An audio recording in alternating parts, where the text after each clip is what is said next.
Hi, it's Sabi. Welcome back to the channel. We've got a battle on the Himmelsdorf map, and we've got jumphonner from King's Clan, and he's in the Panther, otherwise known as the Awful Panther. This is a Tier 7 light tank, which is a premium vehicle. Now, this was originally in the game, and they got replaced by the Panther SP1C. Quite a few years ago, but it came back in the black market event last year, 2021.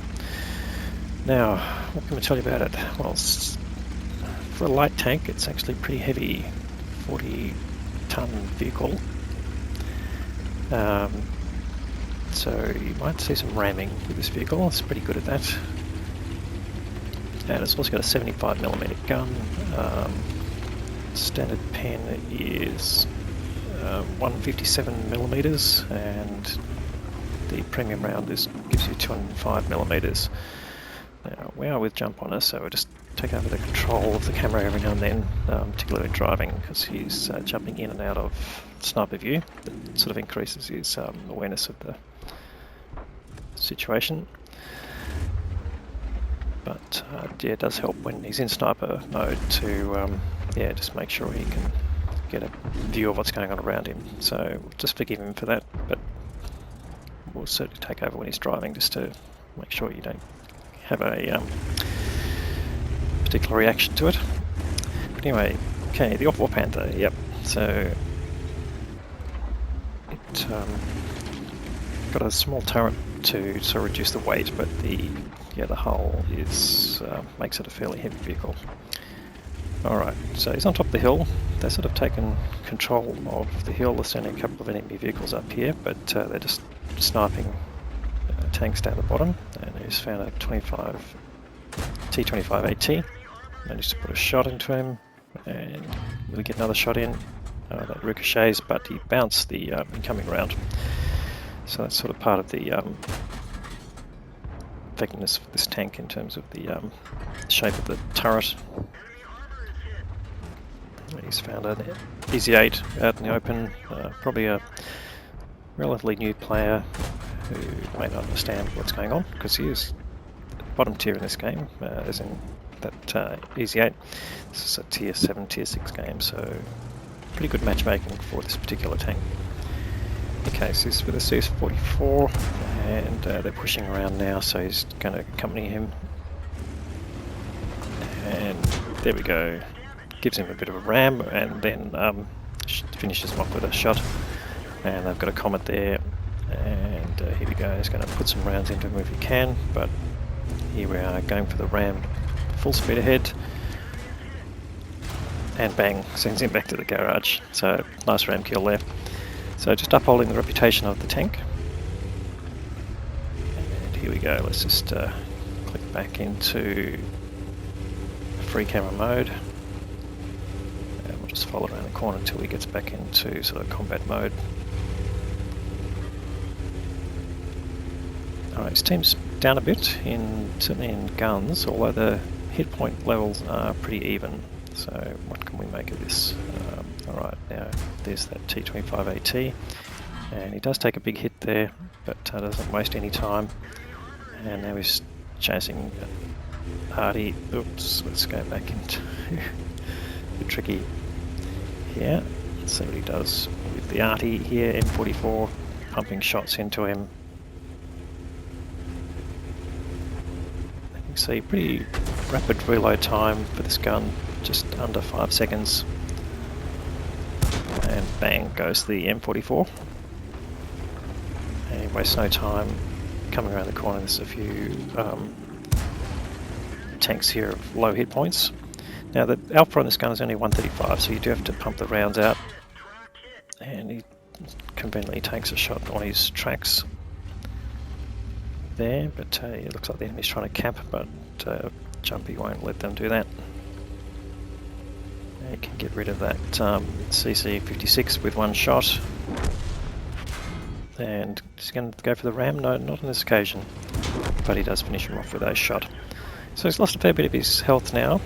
Started off with 1,050, which is not bad for a tier 7, but he's down now to 300 odd, but that's certainly plenty to keep things going. And they've just about evened out here. Oh, here's another enemy tank coming in, and nice ram here as well. Takes a few points off the enemy tank, and his gun's not pointing in the right direction to even fire back at Jumpy, which is just what he wants. And he finishes him off. So even now in tanks, and still a pretty even game. It's certainly not over yet. There's a 59-16 there, light tank, but now he's found another tank. Oh, bang. That is the end of Jumpy. Well, short life but a merry one. Not even out of the first third of the game there. So we'll just follow the other tanks here just to make sure that Jumpy's honour is not besmirched by the rest of the team. And the enemy are finishing off the rest of the team. So this is getting pretty dire. There are only 2 tanks left on Jumpy's team and 3 on the other side. But this CS44 player I think is pretty reasonable.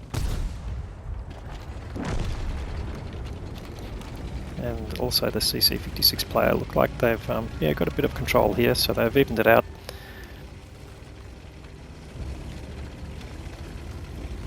And now it's just Anati and the 59-16 player. So we know where the Artie's likely to be. There's not many places on this map that Artie can be effective, so he's either in the rail yards or back near the church where he was last seen. But rail yards I think is the most likely. There's the 59-16, he's on one shot at, and they fire a one shot at him but they miss. So they'll have to catch him a bit later. There's plenty of time now to basically finish off this game. And they just have to avoid being shotgunned by the GW Panther, which is quite a possibility. At least it used to be with that tank. And there's the GW Panther. So just draw the shot, make him miss, and go in and finish him off. That's the way to do it. But CS44 player decides flanking will do, even knowing that the GW Panther can move fairly quickly. But the CC56 can probably finish him off before the CS44 gets around there. So let's see what happens there. And he's just coming around here carefully. Just needs to get enough vision to see where he is. Gone. No. There you go. GW Panther on the move. Not a big surprise. And so he's just going through all these little alleyways. Will he find him? Well, not so far. Oh no, there he is. He's just coming around the corner. But this is going to be the problem for the GW Panther. There you go. Fires and doesn't really... Well, he actually makes a bit of an impression on the CS44. Looks like he's going to try and go for the ram. That doesn't help. And he should be finished off there. So now just the 59-16 left on 88 hit points. They just got to find him or cap out. Oh, okay, they've found him. So he's coming around the corner and bang, CC56 finishes him off. So nice end to the game there. Good teamwork between those two players. But let's go and look at the details. All right, he's picked up 3.3k of damage actually, and 6 kills. That's given him the Top Gun award and the High Caliber award. He's also another 300k of assisted damage there, so 3.6 combined, and that's given him the Ace Tanker Mastery badge. So team scores, he's finished on top, 1321 base, which is pretty healthy level there, and the next best tank there was the CS44, who helped finish off the game with the CC56. So great teamwork there from the last couple of players. And on the enemy team, CC56 did the highest EXP, but only just. It was pretty close there. The next tank there was the Polak tank, who just missed out on getting 2k. So he'd be a bit disappointed with that. But the important things, the economics of the game. So he's ended up firing 24 shots, only 18 hits out of that, but 17 pens out of the 18. That sort of indicates, the long range shooting is not a great strength of that tank. So he had some personal reserves running as well as battle payments, but he ended up paying out on the premium ammo and premium consumables, which really cost him, but he ended up making a profit with those reserves running. So yeah, not the most profitable tiers. Definitely tier 8 is the most profitable tier in terms of the premium tanks. But anyway, another great game there from Jumpy. Thanks very much for providing the content. If you're watching the video, however, and you like this, please give it a thumbs up. If you haven't subscribed to the channel yet, something I'd like you to do. We'll have more great content to follow. Thanks very much for watching.